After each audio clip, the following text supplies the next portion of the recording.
right, first exercise for our meniscectomy protocol, we're looking at ankle pumps. So we're really going for good calf squeeze, good calf engagement here.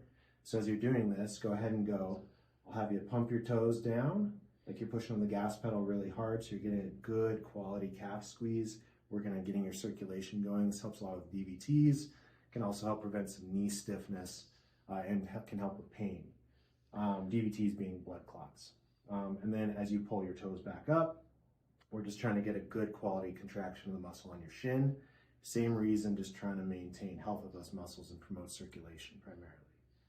Now, when you're looking at doing this exercise, we're looking at doing multiple times a day, so just about every hour you're awake.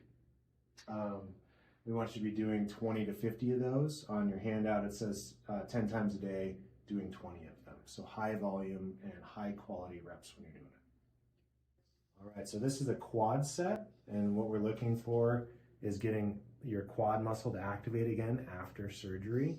After surgery, it tends to be a little slow to wake up because of the nerve block, and then any trauma to the knee tends to just shut the quad down. So we really need to get that going so that you can walk normally again. Priority one is always getting the knee straight, and we want your quad to start to do that well. So a high quality quad set, go ahead and squeeze real hard, right? In this case, we're trying to squish the towel. And if you're doing it really well, we're getting some nice airspace under the ankle and under the heel. Most people can achieve this. There are some that cannot. So really what we're going for is this knee to match your unaffected or your uninjured knee. So high quality quad squeeze, thinking 2 to 5 second holds. Same thing as the ankle pumps. We want lots of those throughout the day. So on the sheet, it says 20 of those every 10 times a day, or I would say 20 to 50 every hour you're awake. All right, next exercise is a short arc quad. Same thing as the quad set. This is just the next level up. We're trying to get a high quality quad squeeze or quad contraction, trying to make that quad fire through a little bit of range of motion. With this surgery, you shouldn't have any range of motion limitations, so you should be allowed to work this without any problem. Double check with your doctor if you have any questions regarding range of motion limitations. So for this, once again, good squeeze, so go ahead and squeeze there. And we're just doing a nice kick using a bolster underneath the knee. And a foam roller like this works great. You can also just roll up a towel really tightly, or a yoga mat works wonderfully as well. Just nice repetitions there, thinking 1 to 2 second holds. And we're doing, I would say same thing multiple times a day with that contraction. Next exercise is a straight leg raise. So same concept, we're working on getting a high quality quad contraction to work on getting that leg all the way straight. Simple exercise again, doing that nice quad squeeze, go ahead and do it. Like you're pushing that knee down on the table, getting that clearance behind the foot and ankle. And then from there, without letting it bend at all, I want you to lift your leg 12 to 16 inches off the table-ish on 12 to 16, okay? And you're just gonna then relax between sets, so go ahead and lower down, relax everything out, then re-squeeze again, pushing down, getting that nice lift here, and then lifting the whole leg. Same thing, ideally you're doing this multiple times a day, and you're shooting for 3 sets of 10. Okay, next is a heel slide. So now we're starting to incorporate bending of the knee. You can go as far as is comfortable. As you're starting, ease yourself into it. Don't go cranking through pain. It's better with these exercises to gradually improve throughout the day or over several days so that you maintain your motion and the knee doesn't get really reactive and then stiffen up. So as you're doing this, use a towel roll, a stretch strap, a piece of rope, a dog leash works really well. Get it around your foot, and you're just going to assist your knee in bending by pulling on that strap. So go ahead and pull, your heel sliding on the surface that you're on, getting a nice bend of the knee, and then you go ahead and straighten back out.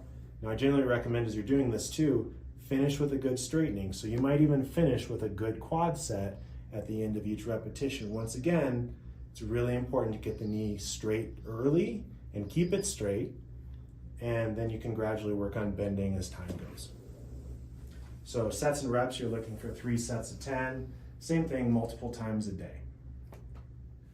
The next bending exercise is just seated flexion or seated bending. So you can do this in a chair, or any surface where your knees can be at least at 90 degrees.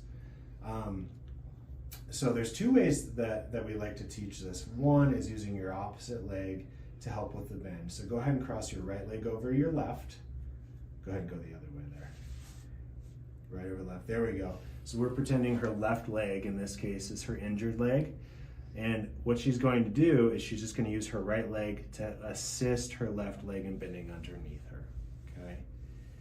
When you get to a nice bend, a nice comfortably uncomfortable stretch, try to hold that for 10 to 30 seconds if you can, and then assist it out with your opposite leg if you need to, so you can hook behind and slide it out.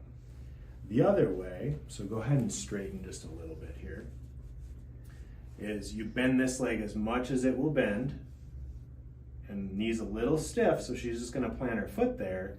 Now instead of moving her leg further back, she's gonna leave her foot in place and just scoot forward with her hips, stretching the knee into a little bit more flexion. So with this, same thing, multiple times a day. We're trying to get at least 10 reps at a time, I would say, and trying to hold for 10 to 30 seconds. As you get closer to 30 seconds, you'll obviously do fewer repetitions, shooting for between 3 and 5 repetitions. Last exercise is a mini squat. This is one, don't rush into it because you are starting to put weight into that meniscus that was just trimmed up a little bit. So I would wait at least 2, if not 3 days before even beginning this, even if you're feeling really, really good. Sometimes a lot of repetition with this can kind of aggravate the knee. So let the knee have a little R&R for the first 2-3 days before you do too much weight-bearing exercise such as this. Squat, fairly simple. All you're doing is allowing your knees to bend and dropping your hips back. Go ahead and go for one there. And you're just starting with a little mini one. So think a quarter squat, quarter of the way down, and you're just doing nice up and down repetitions. As best you can, try to limit how far your knees are coming forward. If that's hard for you, sometimes having a surface to support yourself on, to limit how far your knees come forward and allow you to get your bottom to go back without feeling like you're gonna fall back onto your bottom is helpful. If you have any kind of balance limitation, please be by something solid. Please be by, a countertop, kitchen sink, the back of a sofa, something that is not going to move if you do have to grab hold of it. For sets and repetitions with this, we're looking at 3 sets of 10, at least once a day. I would say ideally 2 or even 3 times a day.